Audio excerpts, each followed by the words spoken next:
మెట్పల్లి ప్రభుత్వ జూనియర్ కళాశాల ఇది. మెట్పల్లి ప్రభుత్వ జూనియర్ కళాశాల విద్యార్థులతో మనం ఉన్నాం. 10 సంవత్సరాల బీఆర్ఎస్ పరిపాలన. కోరుట్ల ఎమ్మెల్యే విద్యాసాగర్ రావు ఈ నియోజకవర్గానికి ఎమ్మెల్యే. ఈ ప్రభుత్వ విద్యా సంస్థల పనితీరు బాగున్న సౌకర్యాలు కొరవడి అసౌకర్యాలు వెంటాడి ఎస్సీ ఎస్టీ బీసీ మైనార్టీ దిగువ తరగతికి చెందిన విద్యార్థులు అనేక అవస్థలు పడుతున్నారు. ఒక 7 సంవత్సరాల క్రితం ఈ కళాశాల కొత్త బిల్డింగ్ ప్రారంభోత్సవం జరిగింది. 7 సంవత్సరాలుగా ఈ కళాశాల బిల్డింగ్ నడుస్తూనే ఉంది. మరి ఎక్కడ లోపం ఉందో ప్రభుత్వం దయచేసి ఆలోచించాలి. మేము పిల్లల దగ్గరికి వెళ్ళి డోర్ టు డోర్ క్యాన్వాసింగ్ చేసి దాదాపుగా 600 వరకు విద్యార్థులను మనం కళాశాలలో చేర్చుకోవడం జరిగింది, ఫస్ట్ ఇయర్ సెకండ్ ఇయర్ కలిపి. మరి అంతమంది విద్యార్థులకు ఇక్కడ అకామిడేషన్ ఇవ్వాలి అని అంటే దాదాపు 18 రూములు అవసరం ఉంది. మనకు వర్కింగ్లో ఉన్నాయి జస్ట్ 10 రూములు మాత్రమే. మరి ఆ 10 రూముల్లో ఈ రీసెంట్గా పక్కన ఉన్నటువంటి స్కూల్ బిల్డింగ్ను పాతగా అయింది కాబట్టి తీసేయడం వల్ల మా 10 రూముల్లోంచి 2 రూములను స్కూల్ బిల్డింగ్కి ఇవ్వడం జరిగింది.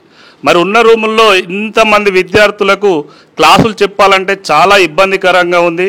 దయచేసి ముఖ్యమంత్రి గారు కానీ దానికి సంబంధించినటువంటి అధికారులందరూ మా మెట్పల్లి ప్రభుత్వ జూనియర్ కళాశాల విద్యార్థుల యొక్క భవిష్యత్తును దృష్టిలో పెట్టుకొని మా సమస్యలన్నింటినీ కూడా దృష్టిలో పెట్టుకొని ఈ బిల్డింగ్ను సాధ్యమైనంత తొందరగా పూర్తి చేసినట్లయితే విద్యార్థులకు ఇంకా మంచి బంగారు భవిష్యత్తును అందించేటువంటి ప్రయత్నం మేము చేస్తాం. What we want is support. ఏంటంటే ఇప్పుడు ల్యాబ్స్ చేయించాలనుకుంటున్నాం మేము. దానిలో అంటే ఓల్డ్ బిల్డింగ్స్ కావడం వల్ల వాటర్ లీకేజ్ కానీ సిస్టమేటిక్ అరేంజ్మెంట్ ఆఫ్ కెమికల్స్ ఇలాంటి కొన్ని ప్రాబ్లమ్స్ ఉన్నాయి మా సబ్జెక్ట్ రిగార్డింగ్లో. సో ఇలాంటి వాటికి మాకు ఫైనాన్షియల్ సపోర్ట్ కావాలి. సో అలాంటి సపోర్ట్ మాకు ఇస్తే మేము ఇంకా మంచిగా మెరుగుపరిచి ఇంకా పిల్లల భవిష్యత్తు ఇంకా బాగా మెరుగుపరచడానికి ట్రై చేస్తాం. ఈ నియోజకవర్గ ఎమ్మెల్యే విద్యాసాగర్ రావు పరిపాలనలో ఈ కళాశాల అసౌకర్యాలతో కొట్టుమిట్టాడుతుంది. విద్యాసాగర్ రావు గారు, మీరు ఇప్పుడు ప్రతిపక్షంలో ఉండవచ్చు, మీరు ఎమ్మెల్యే కాకపోవచ్చు. మీరు ఎమ్మెల్యేగా ఉన్న 10 సంవత్సరాలు మీరు ఏం చేయలేదనేది ఈ కళాశాల చెప్తుంది. ఈ కళాశాల విద్యార్థులకు మీరేం చేశారో ఒక్కసారి మీ గుండె మీద చేసుకొని నిలబడండి. ఇక్కడున్న విద్యార్థినులు 20 సంవత్సరాల వయసున్న విద్యార్థినులు బాత్రూమ్ల కోసము వాష్రూమ్ల కోసము బస్టాండ్కి వెళ్లాల్సిన దుస్థితి నెలకొంది. हमारे मुस्लिम लड़कियां घर से जब आती बुरखा पहन के आती, वो लोगों को वॉशरूम के लिए बस स्टैंड को जाना बोलते, उनके पेरेंट्स बोल रहे आप लोग आने की वजह से हम हमारे बच्चों को ये कॉलेज में एडमिशन दिलाए. हमारे जवान बच्चियां 18-20 ईयर्स की लड़कियां वो बच्चियां बस स्टैंड में जाके वॉशरूम को कैसा जाती, बल्कि हम लोग को बोल तो हम बोलते थोड़ा सबर करो. వాష్రూమ్స్ అయితే ఎన్నిసార్లు రిపేర్ చేయించినా లెక్చరర్స్ అందరు కాంట్రిబ్యూట్ చేసి అమౌంట్ కాంట్రిబ్యూట్ చేసి రిపేర్ చేయించిన అది ప్రాబ్లము. తర్వాత ఈ అమ్మాయిలు మేము లేడీ స్టాఫ్ అందరూ బస్ స్టాండ్కి వెళ్ళి వాష్రూమ్కి వెళ్ళినామంటే చాలా ఫస్ట్ ఒక 1 వీక్ అయితే గిల్టీ ఫీలింగ్. అంటే బయటకు వెళ్ళి వాష్రూమ్స్కి వెళ్ళాలంటే ఒక 400 మెంబర్స్ అమ్మాయిలు ఉన్నాము అంటే లెక్చరర్స్ అమ్మాయిలు కలిపి 400 ఎబో ఉంటారు. 2 వాష్రూమ్స్ ఉంటే అవి కూడా ప్రాబ్లం. కల్వకుంట్ల విద్యాసాగర్ రావు గారు, మీరు వేదికలెక్కి ఉపన్యసించడం కాదు, ఈ కాలేజీకి వచ్చి చూడండి, ఈ విద్యార్థులను అడిగి చూడండి. ఇక్కడున్న బాధలేంటో మీకు చెప్తాయి.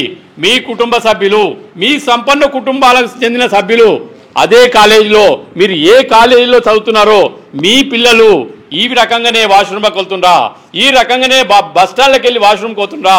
నేను ఫస్ట్ ఇయర్ నుంచి మేము పైననే ఉంటున్నాం. పైన అసలు కన్స్ట్రక్షన్ సరిగ్గా కాలేవు, అయినాయి కానీ సగమే ఆపేసిర్రు. ఫ్యాన్స్ లేవు. మేము ఫస్ట్ ఇయర్ నుంచి ఫుల్ ఇబ్బంది పడుతున్నాం సార్. ఇంకా సమ్మర్ సీజన్లో అయితే ఏడుపు వస్తుండే మాకు. బెంచెస్ గర్ల్స్కి ఇట్లా బెంచ్ మీద కూర్చుంటే చాలా ప్రాబ్లం అవుతుంది సార్. మళ్ళా మా టాయిలెట్స్ కూడా ఫుల్ అసలు ఇబ్బంది అవుతుంది.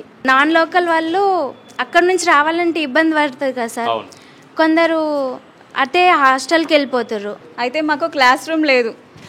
ఫస్ట్ ఇయర్ సెకండ్ ఇయర్ని కంబైన్ చేసి కూర్చోబెడుతున్నారు. అట్లా మాకు సబ్జెక్ట్ లేట్ అవుతుంది. మళ్ళీ మాకు ఫెసిలిటీస్కి ల్యాబ్ లేదు. మాది ఈసీటీ కాబట్టి మాకు మొత్తం ఎలక్ట్రీషియన్ గురించి ఉంటుంది.